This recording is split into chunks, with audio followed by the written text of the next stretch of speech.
Hey there, and welcome to another Change Catalyst conversation where we talk about anything and everything that has to do with building cohesive, vision-driven teams that make sustainable change happen, even when change seems impossible.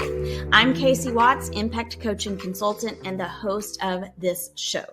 What I know from experience is that making change happen can be overwhelming and downright hard. Sometimes as an instructional leader, you survey your organization from a bird's eye view, and it can seem as though you're witnessing an anthill that's been knocked down and ants are scattering everywhere. No one has a collective understanding of why change should happen or what change to begin first. You notice false starts again and again because a solid action plan hasn't been crafted, or you're met with resistance because you don't know how to motivate such complex people. The thing about ants, though, is that they have one common goal, and that is to collectively rebuild one solid anthill. But this doesn't always happen for schools. You see, we can say as much as we want that Tier 1 instruction needs to happen, or that a curriculum needs to be implemented with fidelity, or that PLCs need to be collaborative and support student learning. But these broad, ambiguous goals do nothing to help teachers and staff build capacity and actually make change happen.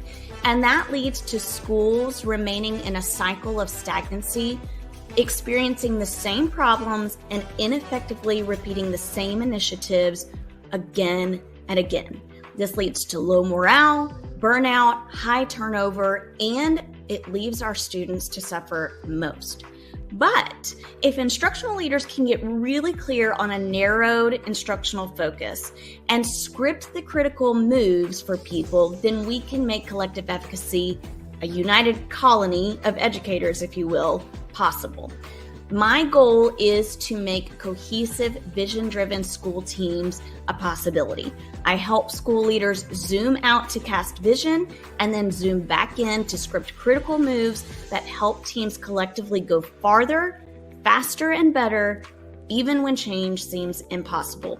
One way I do this is by coaching leaders through the Clarity Cycle framework, a cycle for building sustainable capacity through intentional clarity processes.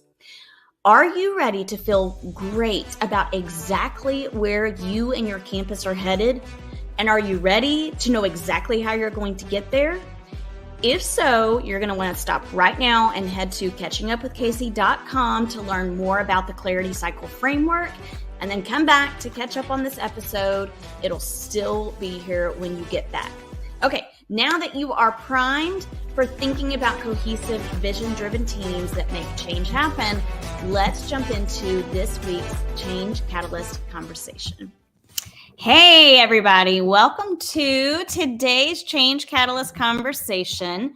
We are going to jump into tonight's topic, which is all about what to do when communication breaks down, which happens in all kinds of different situations, both in your personal life and in your professional life. I have a great example of exactly how that happened in our personal life this morning. So my husband has had the plans to take my daughter and several of her friends to the beach for her 16th birthday beach trip.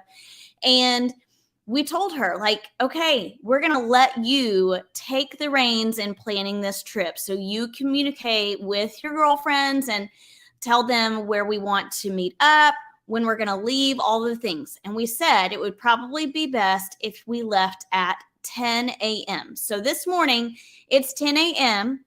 and I get a phone call from my husband. And he said, because I wasn't at the house, and he said, I don't have a clue what is happening. We've got some girls who are still at their house because they thought that we were going to pick them up. We've got some girls who thought they were going to go to church and then go on the trip.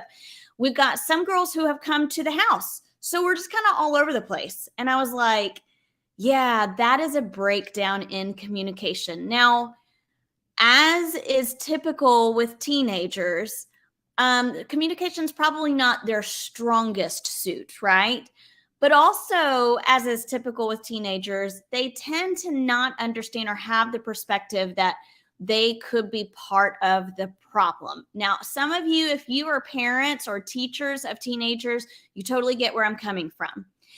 But we can't let that happen in the workplace, right? So we have to think about how to handle when miscommunication happens or when there's a breakdown of communication, because the reality is that when you are in a situation of a breakdown of communication, it will lead to frustration on either your part or everyone's part.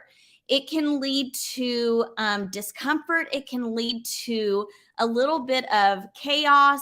It can lead to people feeling burned out when they're with their time together. We don't want that to happen. So, in order to build cohesive, vision-driven teams that make sustainable change happen, and in order to create this culture where people want to feel as though they belong, feel safe, and feel like they can contribute to the greater purpose, then we have to really now nail down some strategies for getting into the result of the breakdown of communication, which is actually difficult or crucial conversations. So let me share my screen, and we're going to think about 3 different things tonight. We're really going to be thinking about these as umbrella things. So really, frustration or difficult conversations typically happen because there is a breakdown in communication.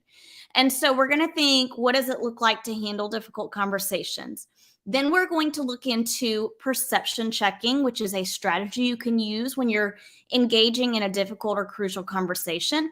And then we're also going to decide, how do we maintain our own integrity and beliefs in the midst of communication breakdowns and uncomfortable conversations. Okay, so let's start with difficult conversations. The very first thing that I want to tell you, and I have to remind myself, is that the only person you can control is yourself.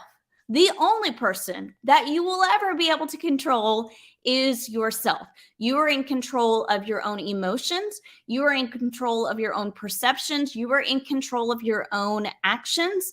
And you are not in control of the emotions, reactions, actions, or the perceptions of other people. We do not have control of their thoughts. We can only control our own. So I'm going to start with the only person you can control is the number one, you yourself. So what you have to do in those situations where communication has broken down and you find yourself having to rewind and think about the bigger picture, think about the whole situation, and then approach the situation through a difficult conversation, you're going to recognize those things that you can control. So you are going to recognize your own thoughts, your own feelings, and your own reactions. And this is hard for me to do in the moment. I'm going to be honest. Like, I find that I move quick to reacting instead of pausing to recognize. But I can tell you that if you can recognize your own thoughts and feelings and your gut reactions, you can really take time to process where those thoughts, feelings, and reactions or behaviors are coming from. What is the root of those? Is it really the miscommunication that happened? Is it really the person? Or is there a deeper issue going on or a pattern that has happened that's resulted in this reaction, this thought, or this feeling that you have? And then after you've recognized, like, this is what I'm thinking right now, I'm conscious of my inner thoughts. I'm conscious of how I'm feeling. Am I feeling angry? Or is there another word? Maybe I'm feeling frustrated. Maybe I'm feeling anxious and it's coming out as anger. And I'm recognizing what are my reactions. And your reactions could be facial expressions. Your reactions could be like a habit that you have developed over the years. Once you've recognized all of that and you're a little bit conscious of it, then you're going to monitor others. Okay, so start with self and then monitor what you're noticing about other people. So I'm going to monitor the behaviors and actions of others. I cannot control those behaviors and actions, but I can monitor and see what's happening in their body language, and I can choose a more appropriate way to respond to their behaviors and actions. Okay? So that's what we're going to start with is difficult conversations. The only person you can control is yourself. Recognize your own thoughts, feelings, and reactions. Monitor the behaviors and actions of others. Then you're going to move into what is called perception checking. This comes from the great book, Fierce Conversations by Susan Scott. And she talks about perception checking as being utilized when you are in the midst of a difficult or crucial conversation and you have both recognized what's happening and you're monitoring those around you. What you are going to do is think about your private thoughts, bring them to a neutral place, and then make the appropriate ones public. So oftentimes what happens when you're in an uncomfortable situation, when communication breaks down, we have all of these private thoughts that are never made public, or we have all of these private thoughts that we end up making opposite public thoughts known, right? So an example is my boss tells me, hey, I need you to do this, this, this, and this by tomorrow. You think you can handle that? Well, I'm thinking to myself, absolutely not. I've got way too much to do. Why can't you do that? You just put other things on me. I can't add more to my plate. But the public thought that I make known is, sure, that sounds great. I can do that. And we do that because we haven't really practiced responding in crucial conversations. We haven't practiced the response. And that's a hard thing to conquer, but this can help you to practice that. So, private, what are you thinking and feeling but not saying out loud? Okay, so you're going to think about all of those private thoughts. Then you're going to move those private thoughts to that neutral zone. And this is your inner filter. So you're aware of what you think and feel, but you're not attaching it to anything. So you're just going to be thinking, what is it that I could possibly say aloud? And what is it that I could say aloud that doesn't have emotional attachment to it? So I'm thinking about facts. I'm thinking about things that are known to those around me. I'm thinking about things that are real and accurate, not only to myself, but possibly to the people around me. And I'm thinking about what is the shared reality. Okay. So I am aware of what could possibly be brought public. So then finally, I bring those thoughts public. What I see and hear, what is shared and known. But it is important that you use this statement, perception, when you are bringing those thoughts public, because it is still your perception and possibly not the perception of others. Okay. So you filtered through everything. Now you're going to say, I want to take a moment to tell you a little bit about my perception, and I want you to help me decide if this perception is accurate or if you have a different perception. So you're basically asking permission to bring your thought to the public. And you're making it known that it is your perception. So they may not have the same perception, and that's okay. This is one way to help you get through a difficult conversation when communication breaks down.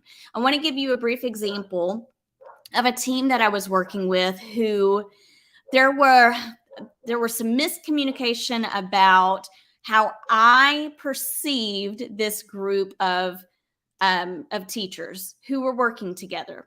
And in conversation with one of the teachers, I recall saying, I think you could be a great team. Some of the best teams are those that can get through hard conversations together and who can collaborate well without it being like faux collaboration. Well, teacher took that back to her team. And what she said instead was, Casey thinks that we're one of the best teams on this campus. Now, what is so hard about that is that this team was really not functional. It was a dysfunctional team. So all of these people who are on this team are now saying, she thinks we work well together. We're having tons of problems. Why would she say that? And I knew this was going on, but it was a total miscommunication between me and this teacher I was talking to. My goal was that they would become a highly functional team, but it was misinterpreted. And it could very well have been the way that I said it. So when the team got together, I thought that perception checking would be a great place to check kind of what I was thinking and to see what their perceptions were. So my private thought is, I am so frustrated that all of these people think that I said one thing when I said another. I'm really frustrated that no one came to me to ask me directly if I said that. And I'm also kind of frustrated that we're not making progress forward. So I tried to bring all of those thoughts to neutral. Like, okay, I am having these thoughts and feelings about them, but what is really happening is that they are sharing some conversations that I have not been a part of. And that makes it difficult for me to be able to engage with them. Hold on just a second. I've got a son who's not following directions. So you're going to put those down. You're going to go get the dog from the front porch and bring him in and leave the door closed until I'm finished, okay? There was a breakdown of communication, guys, a breakdown of communication, and you just got to witness it. Whew. If your parents out there, please let me know in the comments that you feel me. You know how I'm feeling right now. Okay, so I had to bring those thoughts to neutral, and I had to decide, why am I feeling this way? What can I say aloud to them? So I brought public this thought of what we all shared, which is, we have some miscommunication going on, and we know as a whole that we need to be moving forward, and we're just not there yet. So it sounded like me saying, can I check my perception with you really quick? What I am thinking is that we've kind of had some miscommunication about how I feel about your team. I know that your team needs to make progress forward, and you're not where you could be. Is my perception accurate? Man, it opened up the gates for them to be able to share either that it was accurate or it was not accurate, or what they had heard or how they interpreted it. So perception checking can be fantastic. All right, finally, maintaining integrity and beliefs. I'm going to make this screen a little bit bigger. It can be challenging for us to maintain our own integrity and beliefs when we're in a difficult conversation or when there's been miscommunication, because we have two routes we can take. We can take the route of being passive and ignoring our own beliefs, or we can take the route of really trying to shove our beliefs down someone's throat, right? So, and it really depends on what type of personality you have. But you want to maintain integrity and beliefs by understanding others' values and at the same time staying true to your own. And there is a very fine line here, a fine balance, but you can strike that balance with rehearsal and practice. So to understand and respect others' values, you're going to see through the lens of their values and objectives. So think, where is this person coming from, and what values do they have that are causing them to think, say these things, think this way, say these things, act this way. You want to be sure you're affirming their values by paraphrasing and questioning those values. So you're listening, you're monitoring what they're saying, their behaviors, their actions, and you are going to paraphrase or question what you believe about their values. So it sounds to me like you really value XYZ. It sounds to me like you really value your team being thought of as successful, or it seems to me that you really value being able to spend time doing these things instead of these things. So really paraphrase what their values are and ask, am I right about that? Or are there other things that you value that's making you think or feel this way? And then determine how to utilize your own talents and your values to support theirs. Go out of your way to show that you want to support their values, even when there is a difficult conversation or difficult situation at hand. You want to maintain your own by analyzing and clarifying what they're saying. Watch for repetitive words or phrases. See where they place their time, effort, and energy. Clarify their values by paraphrasing and questioning, and then you are going to mesh it with yours. So find those commonalities. If you are analyzing and clarifying what they are saying that they believe or value, then you're going to be able to recognize where your values align with theirs. You do not have to have all of the exact same values as someone, but there are common grounds for you to stand on, and you want to find those common grounds because that's going to help each of you build on the other and improve the culture of your organization and improve the capacity in your people. So understand and respect their values, analyze and clarify so you can find some common ground and be able to stay true to your own values and beliefs, but also support theirs. Super important. Okay, we're going to come to the end of today's episode. And what I want to say is that we affect change by engaging in robust conversations with ourselves and others. Again, this comes from the work of Susan Scott. She has written some phenomenal works on collaborating and communicating with other people.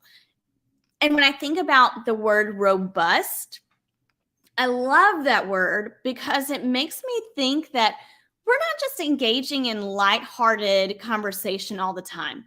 We want to have these robust conversations, not only with ourselves but with others, so that we can feel as though we're a part of the greater purpose, right? We want to feel as though we serve a role in the greater purpose of our organization. But in order to do that, we've got to engage in those conversations. Okay, so I want to wrap up tonight and tell you a little bit more about how you can learn to engage in robust conversations with yourself and with others. And that is going to be through some of these curriculum rollout Zooms that I've been doing. I've got 2 more curriculum Zooms coming up where we are going to talk about how to roll out new curriculum, new programs, new initiatives, or how to refresh old curriculums, programs, or initiatives. And we're going to really be thinking about how to communicate with the people that you're going to be working with to roll those things out so you can do so successfully, so that you feel empowered, so that your teachers feel empowered, and everyone can move in one direction toward one vision and goal. So if you want to learn more about that, I'm going to leave the link in the comments. It's going to be catchingupwithkc.com/curriculum. And you can find out more about those Zooms. Originally, I wasn't going to record those, but I think I've decided I'm going to record at least one so that I can get the replay out to people. So if you're interested, even if you can't make those dates, register for those Zooms, and I will be sure that you get the recording. Okay, guys, this was a brief episode. I enjoyed my time with you. I would love to hear all about any of the crucial conversations that you have had, what you've experienced, and how you have handled those crucial conversations. Okay, we'll catch you next time. Hey guys, I want to give a huge shout out to you for tuning into today's Change Catalyst conversation. I would love for you to do me two solid favors. Number one, if you have enjoyed this or any other Change Catalyst conversation, do me a favor and hit subscribe. I've got a lot of great content and guests coming up, and I don't want you to miss any of it. Number two, if you are thinking of a friend or colleague who could benefit from this show, share it with them. The only way to make change happen is through a multiplier effect. And you can be a multiplier by sharing this show. Until next time, I want you to go off and do the great things that Change Catalysts do.